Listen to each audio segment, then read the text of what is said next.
আল্লাহ মানুষেরও পাইন দেয়, আমাদের একটা দেশে সেদিন কাম কাজ নাই, খালি টই টই টই টই করবে, দুপুরে আইয়া কবে আম্মা খানা দে না।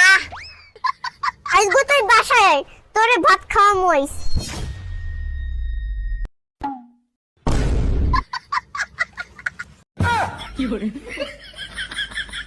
ওই বলছিলাম যে আম্মা ক্ষুধা লাগছিল আর কি, মানে কটা ভাত যদি হইতো তাহলে খাইতাম, হবে কটা ভাত? আইসা আমার নবাব পুত্র আইছে। বাজে এখন কয়টা বাজে? এখন কোথায় যাইছেন?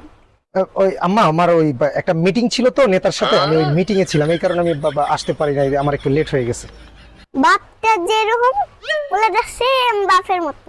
আম্মা আমারে বলছেন সমস্যা নেই, আমার আব্বারানি আর একটা কথা বলবেন না, দরকার আমি ভাতই খাবো না, আমি চলে যাবো এখান থেকে। মানে খাড়াই রইছেন কে? দৌড় দেন না কে? মানে করছে কেডা?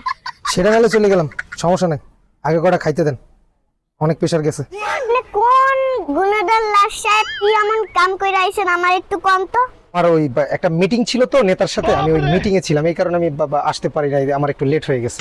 নেতা মানুষ দেরি কই যাইছেন, নেতার বাড়িতে গিল্লাইতে পারেন না? তো ওই নেতা আমার খাওয়াইতে চাইছিল, অনেক জোর করছিল, বাবা রিকোয়েস্ট হাত পাও ধরার মতো কায়দা রিকোয়েস্ট করছিল, আমি খাই নাই। আমনের ঘরে ভাত খাওয়া লাগবে না, আমনে নেতার কাছে যাইয়েই খান। আম্মাকে ছাড়া আমি খাইলাম আর আবার হজম হবে না, তো তাই। হজমার ওষুধ আমার কাছে আছে বাজান, 1 মিনিট দাঁড়ান।